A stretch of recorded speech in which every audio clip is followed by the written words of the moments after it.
Hoy, 15 de enero, la Iglesia celebra a San Pablo el Ermitaño. Elías y San Juan Bautista santificaron el desierto y el mismo Jesucristo fue un modelo de vida eremítica durante sus 40 días de ayuno. Pero, aún reconociendo que el Espíritu Santo impulsaba en la antigüedad a los santos a vivir lejos de los hombres, hemos de considerar esto más como una vocación particular que como un ejemplo. Hablando en general, tal modo de vida está lleno de peligros y solo puede convenir a hombres muy bien fundados en la virtud y familiarizados con la práctica de la contemplación. San Pablo había nacido en Egipto, en la Baja Tebaida, y había perdido a sus padres cuando tenía 14 años. Se distinguía por su conocimiento del griego y de la cultura egipcia. Era bondadoso, modesto y temeroso de Dios. La cruel persecución de Decio perturbó la paz de la Iglesia el año 250. El demonio trataba no tanto de matar los cuerpos cuanto las almas con sus sutiles artificios. Durante esos peligrosos días, Pablo permaneció oculto en la casa de un amigo, pero al saber que un cuñado suyo que codiciaba sus propiedades se aprestaba a denunciarle, huyó al desierto. Ahí encontró unas cavernas que, según la tradición, habían sido el taller de los acuñadores de moneda en la época de Cleopatra, reina de Egipto. Escogió por morada una de dichas cavernas, cerca de la cual había una fuente y una palmera. Las hojas de la palmera le proporcionaban el vestido, su fruto el alimento y la fuente le daba el agua. Pablo tenía 22 años cuando llegó al desierto. Su primer propósito había sido el de gozar de libertad para servir a Dios durante la persecución, pero habiendo gustado las dulzuras de la contemplación en la soledad, resolvió no volver jamás a la ciudad y olvidar totalmente el mundo. Bastante tenía con saber que el mundo existía y con orar por su conversión. Pablo vivió del fruto de la palmera hasta los 43 años. Desde entonces hasta su muerte, fue milagrosamente alimentado, como Elías, por el pan que le traía cada día un cuervo.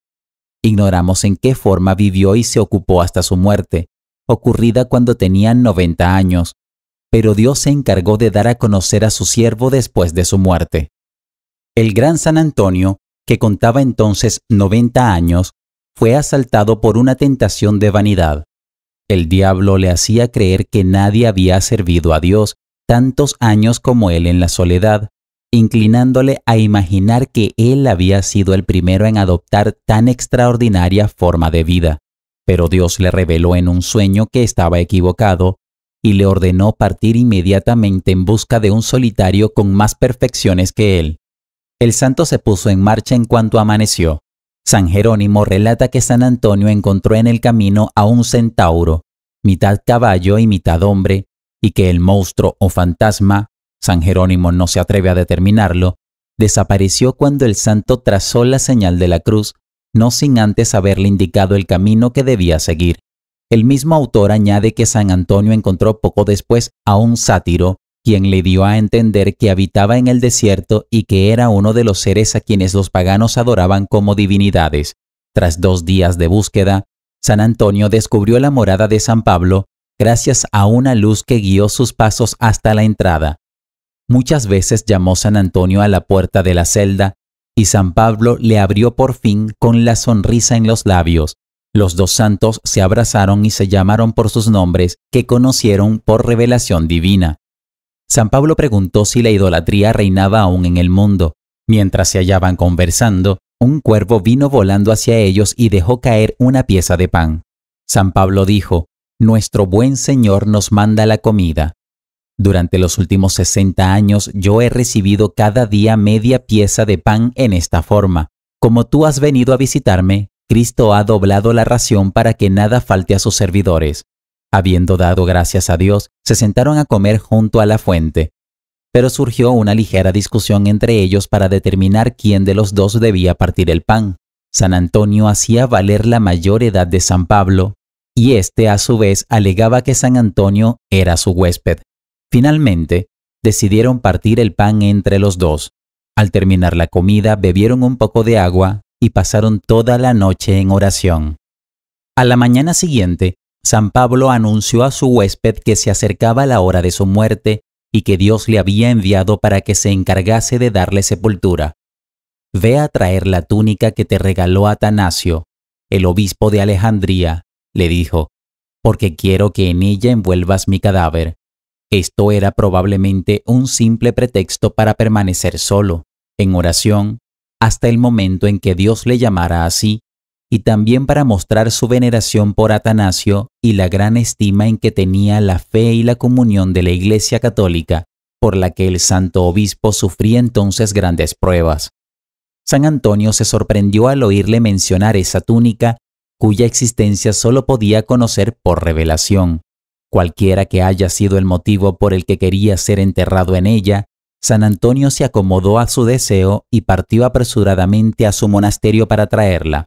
Más tarde, confesaba a sus monjes que él no era más que un simple pecador que se decía siervo de Dios, pero que le había sido dado ver a Elías y a Juan Bautista en el desierto. Habiendo tomado la túnica, volvió a toda prisa, temeroso de encontrar a Pablo ya muerto, como sucedió en efecto. Cuando se hallaba todavía en camino, Dios permitió que viera subir al cielo el alma de San Pablo, acompañada de coros de ángeles, profetas y apóstoles. Aunque se alegró por el santo, no pudo dejar de entristecerse por haber perdido un tesoro tan recientemente descubierto. En la cueva encontró el cadáver del santo, arrodillado, con las manos extendidas en cruz. Viéndole en tal posición, creyó que estaba aún vivo y, lleno de gozo, se arrodilló a orar con él. El silencio total de San Pablo le hizo pronto comprender que estaba muerto. Mientras San Antonio se preguntaba cómo podía cavar la tumba, 2 leones se acercaron quedamente como si estuvieran tristes y abrieron un agujero con sus zarpas. San Antonio depositó ahí el cadáver, cantando los salmos del ritual de la iglesia en aquel tiempo. Después volvió a su monasterio alabando a Dios y relató a sus monjes lo que había visto y hecho. Hasta su muerte conservó como un tesoro la vestidura de San Pablo, tejida de hojas de palmera, y él mismo la revestía en las grandes festividades. San Pablo murió el año 342, a los 113 de su edad y a los 90 de vida eremítica. Se le conoce generalmente con el título de el primer ermitaño para distinguirle de los otros santos del mismo nombre. Los ritos copto y armenio le conmemoran en el canon de la misa.